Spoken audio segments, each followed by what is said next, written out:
So what are you doing? I'm putting together our YouTube shelf. What is a YouTube shelf? Our YouTube shelf is your background when you're doing stuff in front of the camera and you don't want to do a green screen. It's like a huge thing in YouTube, and they either have a shelf which sort of reflects your channel and the things that you like and who you are, or sometimes it's an office version or something like that. But this is our YouTube shelf.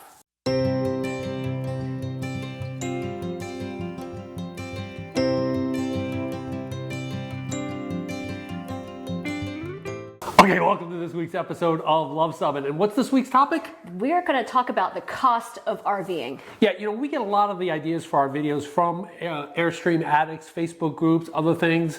And this topic recently came up. Yes, and it came up in the context of someone who wanted to plan their RV trip and wanted to know how much a daily expense was. And the comments ranged wildly from $45 a day to $200 per day to there's no way you can tell. Right. But we have taken a lot of data. Yes. We've been RVing since 2002, and for the last 3 years, we've had this Excel spreadsheet working that you can kind of see here, and we have captured every single little expense. And we're doing it more for budgetary purposes, but it's been really helpful to see how we could plan our trips out and where we are spending our money. Right, and plus it's data and it's math, so I love doing it. And so, yeah, don't leave a comment below saying, dude, get a life. Right. This is what we like doing, and we like seeing it. That's what he likes to do. Yeah. Let's go ahead and share some of the numbers. Yes. All right, the first number is the average daily RV expenses. And there was some discussion on Airstream Addicts, and the person who was asking the question said, is $100 a day enough? Right, and so you can see here, these are the expenses, and we'll go through what these expenses are made up of, but these are really the RV expenses. So we're not talking about things like food, alcohol, which, is a very small expense for us. Yeah, and we're not talking right now about maintenance and preventative maintenance. Yeah, this is things like campgrounds, fuel, propane, laundry that are really related directly to RV. And you can see 2021, we were at $61.43 per day. Right. And this last time, which, like Cindy was saying, this last year, we were truly most timers. We spent 237 days out on the road and put 14,509 miles on the truck. And 9 new states. Yes. And so we really did make it around and consider these numbers to be pretty accurate. All right, let's take a look at how these things break down. And that would be on this chart. And you can see fuel, it takes up about, on average here, 35.9% of our expenses were spent on fuel. So this was probably the second most expensive thing in our list. Yes, so we get about 12.1 miles per gallon, and that's with gasoline. So if you've got diesel, your numbers are going to be different. Yeah. If you've got a heavier Airstream, your mileage may go down. But yeah, about 36%. Yep. The biggest expense for us, though, is the campground. The biggest daily expense. Yes, is the campground. And you can see that's about 42.4%, and we're going to get more into the detail of that with this next slide. Eating out, our Cooking with Cindy videos are always something we enjoy doing. We never eat out for dinner. Very rarely, very rarely. We do for lunch. Yes. We hit the brew pubs. On the occasion, of course. We Yes. like to try the local foods. Yes, so this is basically a lunch expense every other couple days or so. Then we have tours. So when this would include going to a park. Like the cavern tour that we took. Yes. And that makes up about 2.9%. Similarly, the souvenirs are about the same thing. Yeah, we don't buy a lot. For my jacket. Yeah, we don't buy a lot of souvenirs. I like to buy stickers. He likes to buy patches. Right. That sort of thing. And the final expense is 3.3%, and that's miscellaneous, and that comes under propane, laundry, tolls, which we never have any idea how our tolls, because we have Easy Pass, Right. and they could be charging us $1,000, and we're not. No. Exactly. So anyway, that's kind of a breakdown of the overall expenses. All right, so let's just take a quick look. We're not going to delve into it too much, but the average cost per gallon of gasoline. Right. You can see it actually came down a little bit from 2022 to $3.44 for this past year. But this varies from state to state. All right, let's talk about the campgrounds we like staying at. Yep. And we have what we call the hierarchy of campgrounds. And the first and always thing that we seek out is the Corps of Engineers campgrounds from the United States Army. Yep. We use Campendium to find these. And we have a book. Yes, for the Corps of Engineers, it's better to find a book because rec.gov, trying to seek and find things is not the easiest thing. So we have this book that will be in the link, description in the link. And that's how we find campgrounds. The Corps of Engineer campgrounds. Yes, with the book. The rest of the campgrounds are through Campendium. And you can see the next hierarchy after Corps of Engineers are state parks, followed by city or county parks. But you didn't mention national parks. Interesting, right? Yeah, we didn't. But I don't think we could ever get into a national park. Yes, because we don't make reservations that far in advance. We make reservations. We left for a 6-month trip, and we had 2 reservations for that 6 months, figuring, oh, we'll get cancellations. No, it didn't happen. Didn't happen. Then finally, the private campgrounds are kind of the last on our list. So you can see here, last year we stayed about 40% of the time in state parks, 39. That's sort of our ideal. Yeah, 39.5%. Next we stayed at 19.7% at private campgrounds. So and that was kind of unusual for us. Yeah, it was. It was a little bit more. And you know, that a few more KOA. We actually got a KOA Advantage card. Right. Because we found ourselves staying every now and then at a KOA. Yeah, so, and these are percent. We also had some long stays, like when we went to Washington, D.C. at the Cherry Hill Campground. We had a long stay there. So, next is the city and county, and that includes fairgrounds. So that was our go-to on the weekends. Yes. When we couldn't find anything, is the fairgrounds. And oftentimes when they're not having an event, they will have open spaces. Yeah. And usually at least water and electric, and if not, maybe even full hookups. Yep, and we'll talk about the cost of these things. The at one time, it was a weekend in Idaho, and we were literally the only ones there. It was super nice. Miscellaneous camping, those are things like when we went to the Triple Tree for our flamping event. Certain other unusual types of stays. Airstream rallies, 7.9%. Harvest hosts and Corps of Engineers, 5.3% each. So that's kind of the breakdown of where we stay as far as campgrounds and campground costs. All right, so let's go ahead and take a look at those campground costs. Private are, of course, more expensive. That's why we veer away from them. Yeah, we do. Average campground cost for a private campground last year was $65.63. That's actually not too bad, considering some of the state parks are pretty expensive these days. Yes. The outlier that you see there, each of these have an outlier. Explain to what an outlier is. Yes, so an outlier is something that's statistically unusual. So meaning it's something that we don't usually do, it's a splurge, almost. Right, so in the instance of the private campground, that was $107.81 per night, and that was at the Devil's Tower KOA, which we said was absolutely worth it. Absolutely worth it. Yeah, we paid for a one-time splurge. That was the way to go. So next, the state parks, they averaged $36.43. They averaged. So that outlier there, that $77 was a one-night stay at Stevens Lake State Park in Idaho. Which was very actually close to Yellowstone, and that's why I think the price was driven. It was right there. But it was beautiful. It was right on the lake, and the mountains there were just insanely beautiful. Yes, so that's that outlier there. City and county parks at $34.75 average, good deal there. That outlier at $73.67 per night was James Island County Park. And how hard is it to get into that one? Another impossible park, but I made reservations immediately because it was my class reunion. I knew what we were going. That's outside of Charleston, South Carolina. And that video will be coming out, I think, in a week or two. Yeah, a couple weeks. We'll review that campground. And finally, the Corps of Engineer campground, you can see they don't have an outlier because the government kind of keeps... The prices are consistent. Pretty consistent. So $25.25 on the average. There was one, I think it was right on the lake. It was beautiful, a little bit more. We need to check this out, but you might get a discount with our America Beautiful pass. That's, again, we're terrible at our passes. And I think we had the America with the Beautiful pass, and we never used that. We might be able to get a discount with that, but we're not sure. Yes. Let's take a closer look at free camping through the Harvest Hosts. Is it worth it? Yes. So the annual membership fee for us, because we're grandfathered in with the when Harvest Host was first invented, is $44 a year. I think it's more than that now.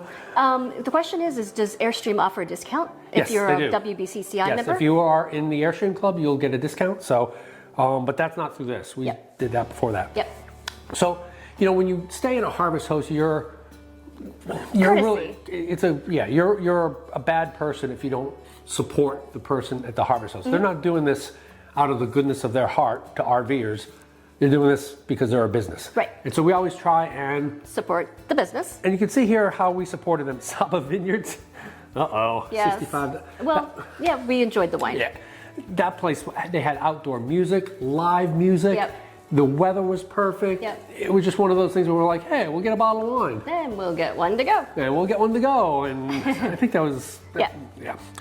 The Golden Spike Railroad, $20. That was the admission fee for the two of us.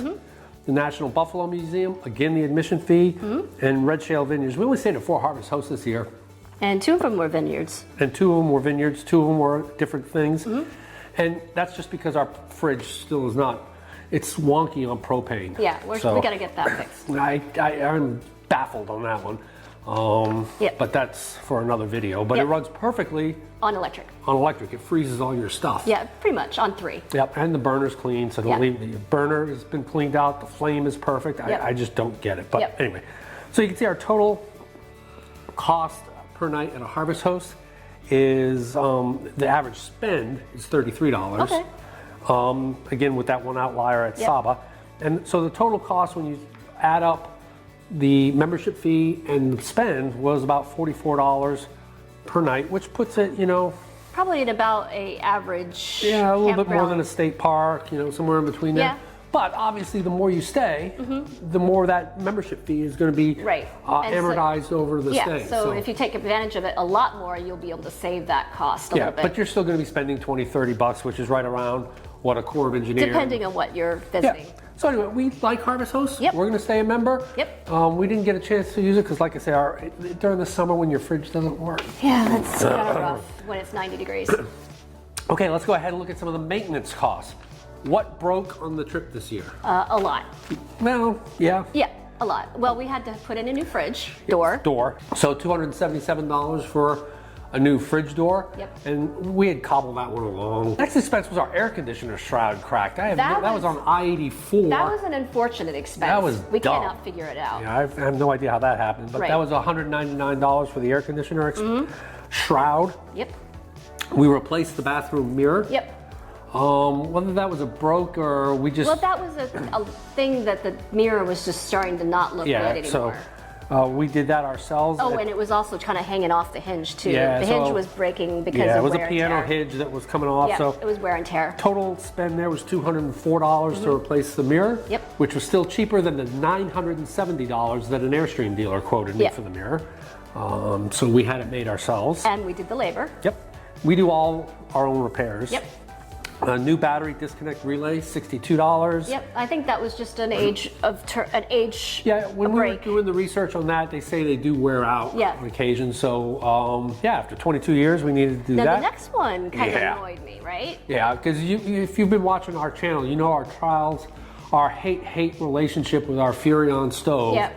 And And this was, the igniter switch came loose or broke or something like that. And so it's not one of those things that you can reattach. You have Right. to buy a whole kit and replace it. Yeah.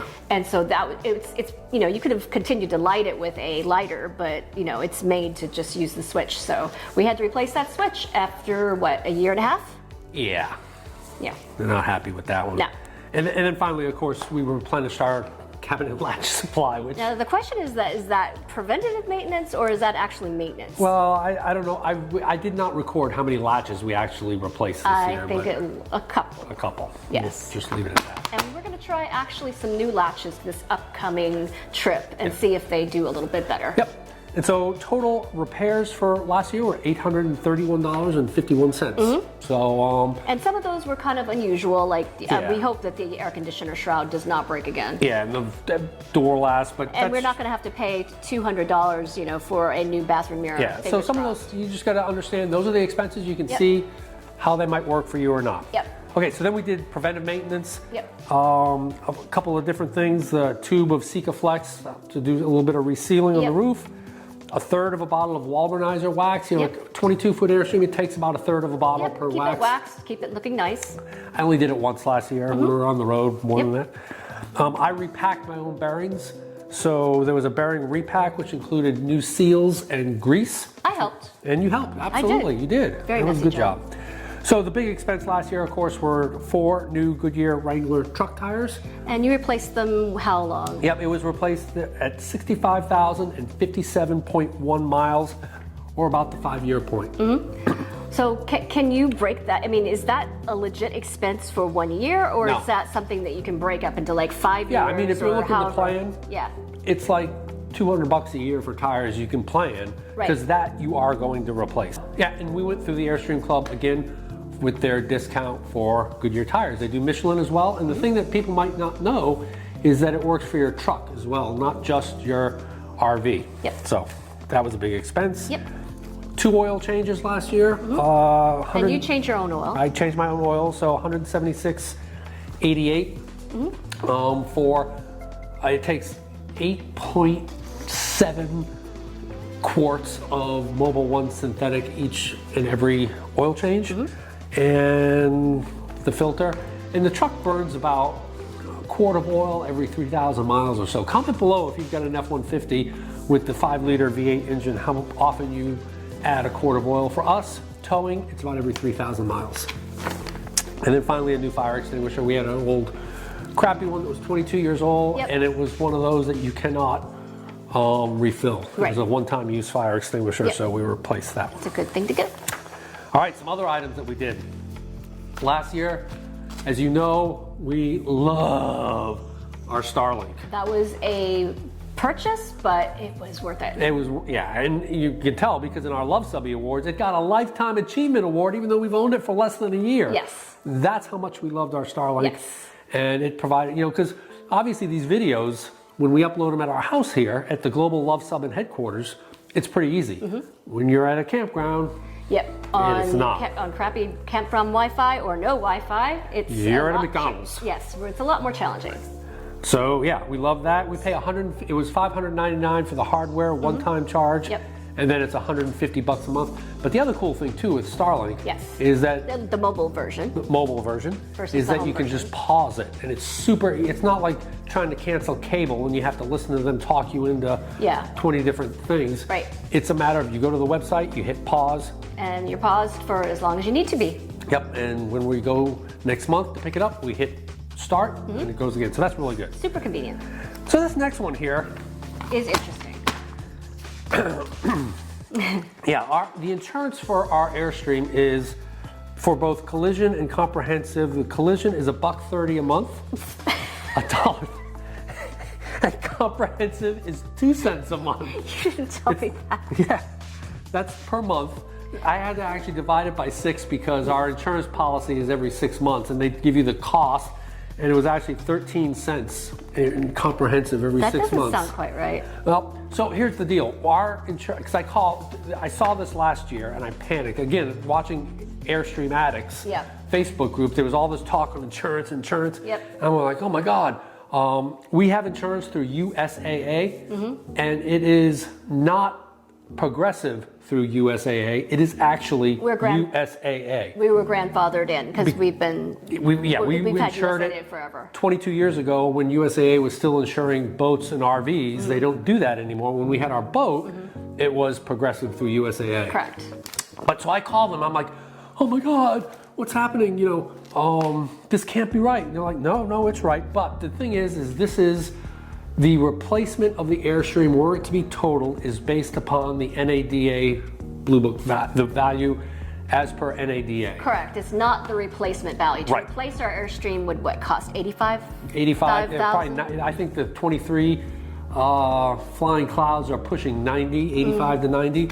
This would basically give us a down payment. So you can see the numbers here. It's like low values, like 17,000 and change. You know, I think they said 21,000 was about what we would get if it was total. So and we talked to USAA, and they do not offer a replacement insurance policy. Right. We would have to go. Well, we have to go through someone else. You'd have to go. There'd probably be someone. I don't even look. We love USAA. Our banking, our checking, everything goes through USAA. So we wouldn't even do that. It would basically be a down payment that we would get. So if you're wondering, but that's what it is. And just for comparative purposes, the truck insurance is $19.42 for a collision a month and $11.23 for a comprehensive a month. So, you know, you're paying, what is that, 20, 30 bucks a month for truck insurance and $1.32 for insurance. Comment below if you think that's a good deal. Right. And I know that's our decision. It's our choice to make, to not have the replacement value. Yeah. All right, so the other major cost would be our RV rallies. And we had 2 big ones this year. Yeah, well, we go to international every single year. I did put in the Airstream Club. Dues are 75 bucks. The international rally, which last year we were always paying for the forward gear. So this was for Sedalia, is $625. We went to Aluma-Palooza. That was very interesting, and we enjoyed that. Yep, and that was the factory at the factory Jackson Center. That was $550. $590, yeah, and that was $559. not even for 6 days. So I think that was like for 4 days or something like that. At least it was different. it was expensive. Yeah. And then these are 2 local club rallies. We didn't hit a lot of local club rallies this year because we were out on the road out west and we're members of the New England Club. So basically, there you have it. Those are our expenses. Our costs for the past 3 years and a deep dive into the 2023 costs. Yes. So if you like this video, Give us a big thumbs up. and if you think we've earned a subscription, click the subscribe. And comment below if you think our insurance expenses are insanely low. Because we come out with Airstream and RV related videos just like this one every Tuesday. Thanks for watching.